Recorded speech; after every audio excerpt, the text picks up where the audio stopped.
Hey guys, you're watching BTech. I'm Basil. This is a Dell XPS 13 and it could be the best gaming laptop of all time.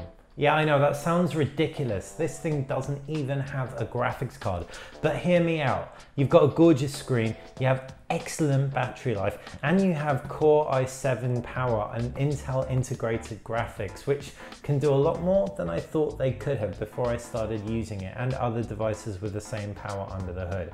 I'm going to talk about exactly why I've come to this conclusion in a sec. Before I do, if you're not already subscribed to BTech, subscribe. We'll be covering all the stuff that we're used to covering, like phones, and occasionally the odd different bit of kit like the Dell XPS 13. It isn't a new device, but most reviewers agree it's one of the best, if not the best, 13-inch laptops around. The screen is stunning. It's available in a touchscreen variant or a non-touchscreen variant. You've got the USB either side, a USB 3 on the left as well, or Thunderbolt, or USB-C, sorry, or Thunderbolt. Headphone jack. You've also got an SD card slot, so it's perfect for anyone who edits video as well. Nice wedge design, pretty slender, just an absolute beauty. And the best thing about it is the battery life. Having just finished using the Asus Zephyrus Republic of Gamers first Max-Q device, most powerful gaming laptop around, one thing I noticed was the battery life was crippling.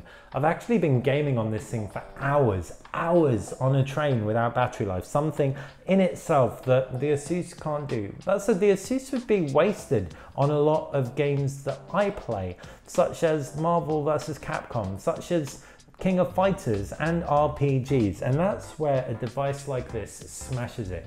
No graphics card, it uses the integrated graphics on the Intel processor.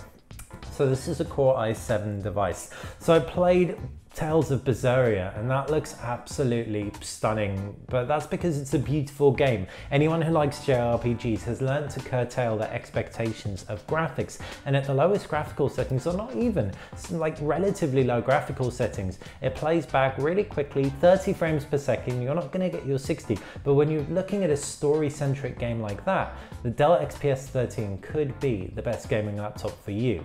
Alternatively, Marvel vs. Capcom, Ultimate Marvel vs. Capcom 3. This 2D fighter in a 3D world, and it looks like, there is no slowdown whatsoever.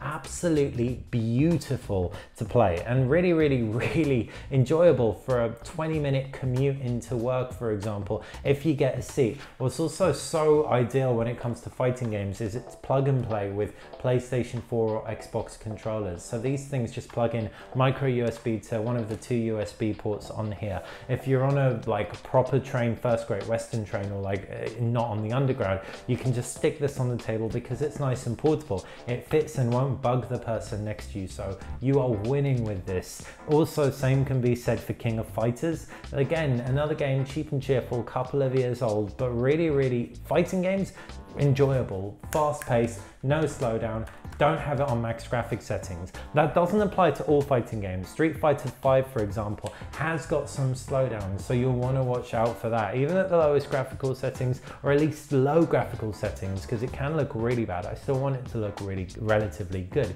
But if you're a newbie, you don't really care too much about having it super fast paced, or you've got a proper laptop, gaming laptop, or a gaming PC at home, and you just want another device, you've got Steam, you can install it on another device, whack it on here. It's really good practice to actually play a fighting game a little bit slower so that you get the moves, you get the timings down, and then you can speed it up as and when. And then you've got a game like Fallout 4.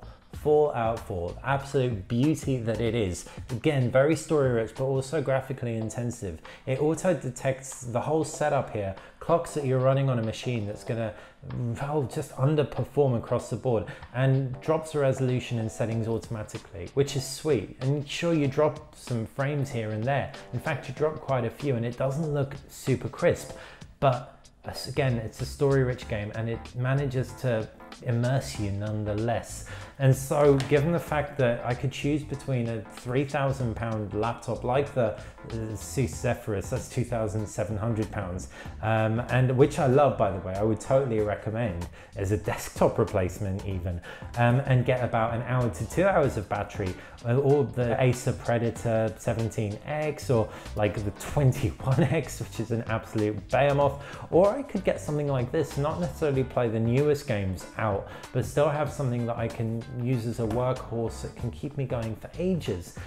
I wouldn't underestimate what Intel graphics can do. Integrated Intel graphics. Now, that's complete common sense. If you want a gaming laptop that is for brand new games, get a gaming laptop, or indeed a gaming desktop.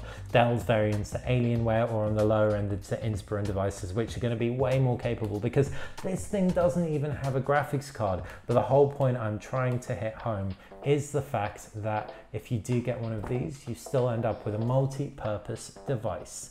Hopefully you enjoyed this video. If you did, click that thumbs up button. Stay tuned for the Motorola Moto Z2 Play review coming soon. If you've got any questions about it as well, fire them into the comments section below. And also, guys, when you finish with your phones, or indeed your laptops, don't throw them away. Give them away, sell them, give them to charity. They've all got non-renewable elements in them that are not great for the planet and for the people that mine them out. So the longer you can make yours last, the better. Thanks for watching BTech. Bye.